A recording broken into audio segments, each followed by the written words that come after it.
Okay, this is a short PowerPoint video to go over the linear structures of the molecules that I want you to know. Now, I said in the announcements that you will not have to draw them like in our normal classes, but you're going to have to know some specific things about them. So let's go through how you would know how to draw them anyways. Okay, so let's start out with glyceraldehyde, and there's two versions, and the difference between the two is this carbon here. Um, the L version has the OH to the left, and the D version has it to the right. This is called a chirocarbon. All right, and went over that in the video. Now, the other five structures that you're gonna know are gonna have this structure in common with them. Okay. The other five structures will have this at the bottom. Okay. And four of the five structures will look at like this at the top. So that's what we're going to do. So when we do ribose, you'll see that this particular structure here, this chirocarbon with the OH and the CH2OH will be on the bottom. And at the top will be this aldehyde group. Okay, so we'll go on to now what I'm going to do is go to the pentoses and show how to draw. Okay, so first thing is ribose. They all have 5 carbons. Okay, what I just said is that they have the bottom and the top in common with glyceraldehyde. Okay, the difference is that ribose has 5 carbons, glyceraldehyde had 3. So the other 2 carbons are in the middle. Okay. Now you have to orient the OHs, and they both go to the right. Okay. And one way that I remember that is ribose. Ri starts with like right. Okay. So same tops and bottoms as glyceraldehyde. The difference is that the middles have the right hydroxyls. Technically, there's H's out here, okay, to complete the valence of carbon.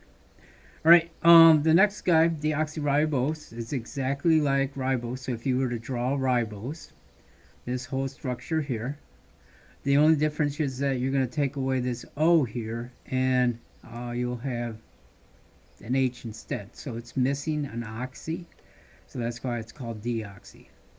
Right, so D-deoxyribose is exactly the same as ribose, but it's missing an oxygen at number 2 carbon. Now the numbering is important.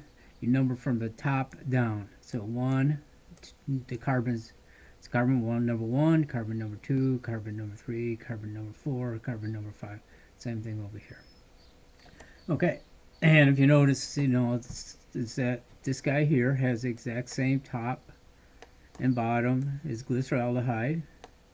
The difference is in the middle, but it's exactly the same as ribose except it's missing O. Okay, so now let's go to the hexoses. So there's 3 hexoses. They have 6 carbons. Okay, so we're going to do first 2. First one is galactose. Has same top and bottom as glyceraldehyde.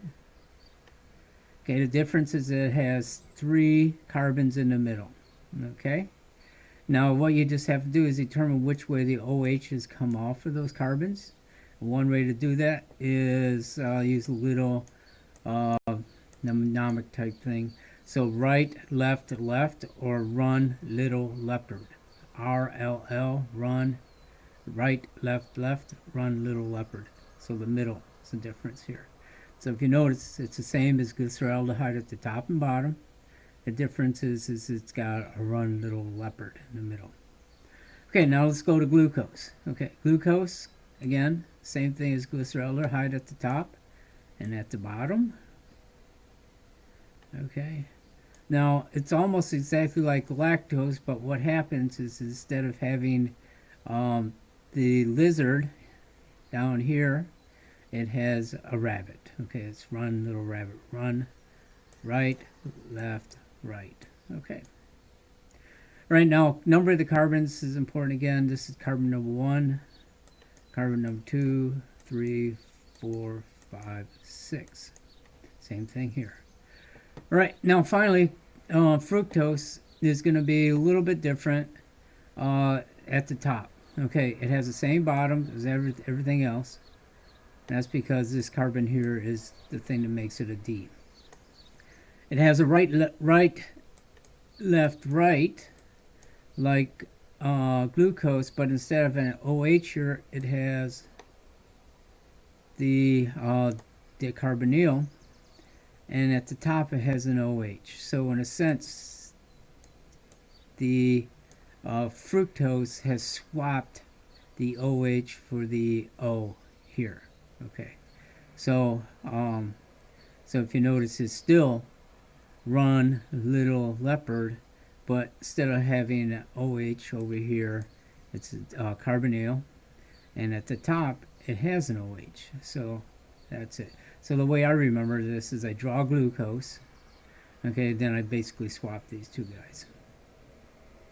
All right, I hope that helps. You're not going to have to draw them, but you're going to have to know those parts. I don't know exactly how it's going to be on the test yet, but you should know how to draw it, even though you're not going to be responsible for it, because there will be some questions relating to it. Right.